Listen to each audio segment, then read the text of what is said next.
പറഞ്ഞു. അങ്ങനെ ഏർവാടിയിൽ പോയി സിയാറത്തെല്ലാം കഴിഞ്ഞു മടങ്ങി വന്നു.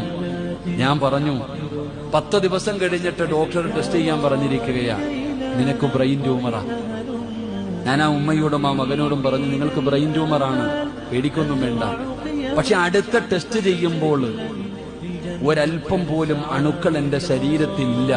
നിയത്ത് ചെയ്യണം, ഒരു പള്ളി കെട്ടിക്കൊടുക്കാമെന്ന്, ഒരു ചെറിയ മസ്ജിദ് കെട്ടിക്കൊടുക്കാം. അള്ളാഹു ഈ രോഗം മാറ്റി തന്നാൽ ഞാനൊരു ചെറിയ മസ്ജിദ് കെട്ടിക്കൊടുക്കാമെന്ന് നിയത്ത് ചെയ്യാൻ പറഞ്ഞു.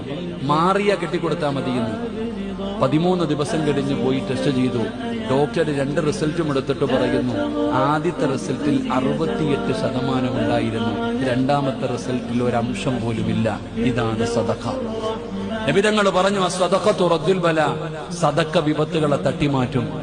അള്ളാഹുവിന് ചില അടിമകളുണ്ട്, ആ അടിമകൾ സദഖ കൊണ്ട് ചികിത്സിക്കും. അള്ളാഹു നമ്മളെ ചികിത്സിക്കാൻ ഭാഗ്യം തരുമാറാകട്ടെ.